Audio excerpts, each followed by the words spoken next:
नमस्कार बच्चों। आज हम लोग क्लास 11th का नमक का दरोगा पढ़ेंगे। मुंशी प्रेमचंद्र जी द्वारा लिखा हुआ। मुंशी प्रेमचंद्र जी के बारे में हम पहले पढ़ चुके हैं और अब हम नमक का दरोगा पढ़ते हैं। उससे पहले हम पिछली वीडियो से थोड़ा सा आपको याद दिला दें, जिससे आगे चलने में परेशानी हो। मुंशी प्रेमचंद्र का जन्म 1880 में लम्ही नामक गाँव में वाराणसी के हुआ था। उन्हें उपन्यास सम्राट कहा जाता है, किसान और आम जन के लेखक कहा जाता है। इनकी प्रमुख रचनाएं गोदान, गबन, कर्मभूमि, निर्मला, ईदगाह, नमक का दरोगा, ये सब है। अब हम नमक का दरोगा, जो इनकी प्रसिद्ध कहानियों में से एक है और आपके कोर्स में भी है, उसको पढ़ना शुरू करते हैं। सबसे पहले नमक का दरोगा कहानी क्या है। नमक का दरोगा कहानी भ्रष्टाचार और ईमानदारी के बीच की कहानी, मतलब उनके आपसी टकराव की कहानी है। एक तरफ तो भ्रष्टाचार है और एक तरफ ईमानदार व्यक्ति है। भ्रष्टाचार अपने आप से दूसरे को दबाना चाहता है और ईमानदारी झुकना नहीं चाहती कि मैं नहीं झुकूंगी। तो चलते हैं इस कहानी की तरफ। इस कहानी में दिखाया गया कि सत्ता और धन कैसे ईमानदारी को तोड़ने की कोशिश करते हैं और कैसे सच्चाई अंत में जीतती है। इस कहानी का मुख्य पात्र है वंशीधर। वंशीधर जो एक ईमानदार नमक का दरोगा है।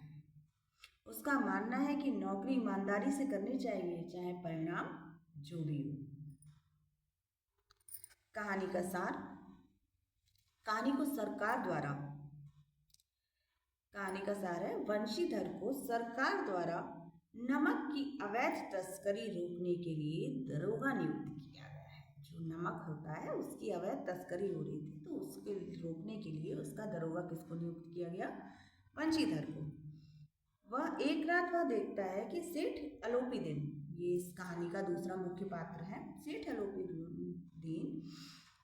अवैध रूप से नमक ले जा रहे हैं। सेठ बहुत धनी और प्रभावशाली व्यक्ति हैं।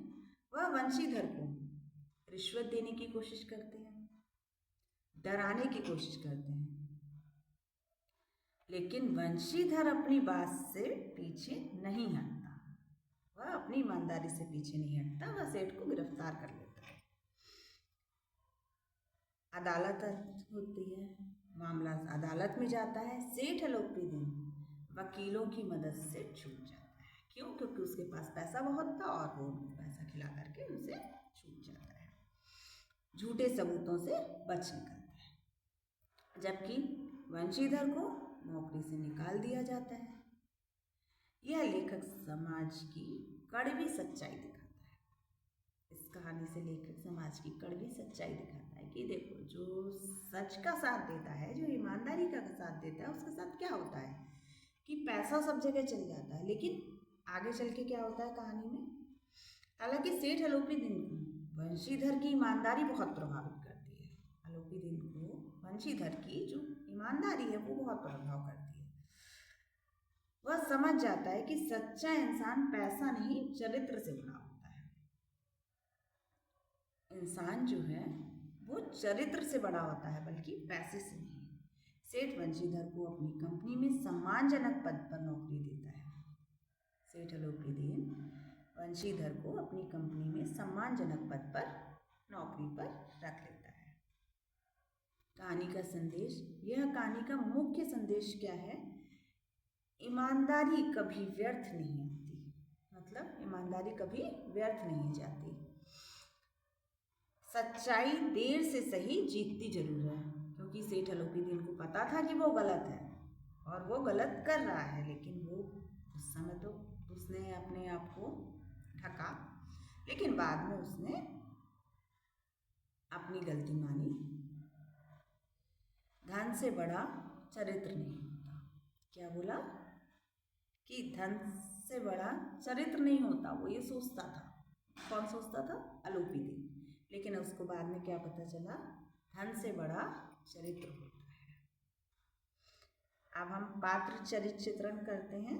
सबसे पहले वंशीधर ईमानदार व्यक्ति। सबसे पहले ईमानदार, इसमें एक पॉइंट आएगा। दूसरा कर्तव्यनिष्ठ, अपने जो कर्तव्य है उसको पूरी निष्ठा से, पूरी भावना से उन्होंने निभाया। दूसरा, साहसी, मतलब किसी से डरने वाला नहीं था वंशीधर का जो पात्र था इसमें। और आत्मसम्मानी, मतलब सेल्फ रिस्पेक्ट उसके अंदर बहुत ज़्यादा थी कि मतलब अपना आत्मसम्मान नहीं गिरना चाहिए। सेठ अलोपीदीन क्या थे? धनवान थे, चालाक थे, सत्य को स्वीकार करने वाले व्यक्ति थे, सत्य को स्वीकार भी करने वाले थे। इस परिचित कहानी से संबंधित जो परीक्षा में प्रश्न पूछे जाते हैं, नमक का दरोगा कहानी का सार लिखिए, वंशीधर का चरित्र चित्रण, कहानी का उद्देश्य और प्रेमचंद्र का यथार्थवाद स्पष्ट कीजिए।